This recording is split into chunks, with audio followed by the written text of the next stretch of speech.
Thank you for that. We appreciate it. And thank you to Drum Major Clayton Thomas for his 20-plus years of service. What a gentleman. Thank you.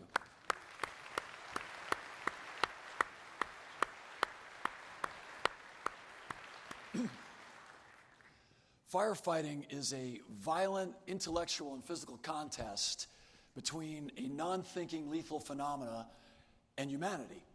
Firefighters that can think better and adapt tactically faster will win. The American firefighter today is the highest caliber we have ever had in our history. They're educated, inspired, they display endless initiative, they're attentive, cheerfully susceptible to discipline. Led well, they will endure extreme hardship, go through hell and high water to complete their duties. Fine tools, advanced equipment, the latest innovations, novelties, gadgets, combined with comprehensive knowledge of everything there is to know about the nature of combustible materials are of little or no value in the employment of those not predisposed to the pursuit of the absolute best in our mission. Today's American Fire Service is made up of the finest apparatus, the most advanced electronics, tools, management systems that have ever been used in the protection of our communities. Our training and educational programs are unsurpassed in our history. But now, as it was then, our greatest source of power remains in our firefighters. It was true in the age of leather buckets and iron-lung men, and it is true today. The American Fire Service has a reputation as the most skilled, energetic, educated fire service in the world. That esteemed place, however, is not a birthright.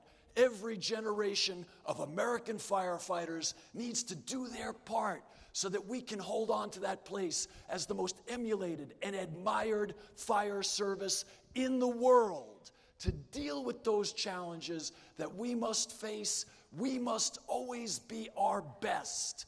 We must always be excellent, foremost in our character. That's what we're going to celebrate today when we hear about Ricky Lasky.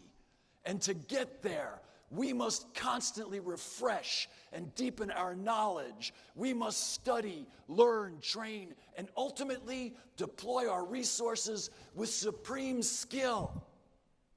We must evaluate those deployments, analyze them honestly. What could have been done more effectively, more efficiently? We must spend time and evaluate that experience, because without that evaluation, the opportunity will slip through our fingers and mediocrity will bind our hands. We have to have the courage to evaluate the tragedies that will occur in our industry, striving always to recognize how the decisions that were made, we could have made the very same ones. How the training, experience, systems, and goals of those involved who made those decisions seemed absolutely correct to them at the time. For those who pursue excellence in our mission, understand deeply that decisions are only mistakes in hindsight. For excellence is not to be found in the hearts of the meek. Excellence is not to be found in the boots of the timid. Excellence is only found in the hearts of those who are willing to subject themselves to continuous challenge and are undeterred when they're found wanting or come up short. Excellence is only found in the minds of those who are ever mindful that we all must continue to learn, that we must continue to probe, and we must continue to unveil to ourselves, if nobody else, new information, new possibilities. Our American Fire Service operates forward in the real world with real people, not in a classroom, not in theory, not in some elaborate elitist construct of how the world should work. We operate forward in the real world with real people, real problems, in real time against real threats. As such, perfection's always our goal, tactically and operationally, knowing full well it'll never be attained. It's the relentless pursuit of perfection that we continue to pursue, and not that unattainable perfection itself.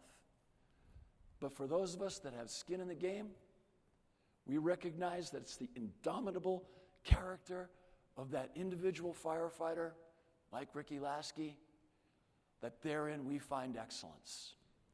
The American firefighter today is regarded by citizens around the world as the most highly thought of, trained, passionate, and dutiful professional in the planet.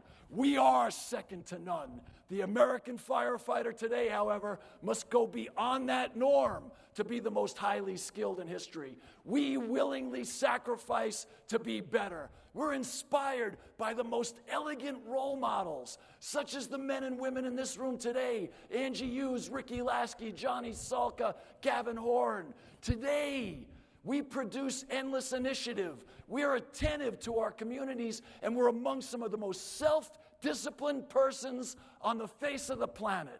The challenges that the American firefighters are involved with today involve some of the most complex technological and human systems of all times.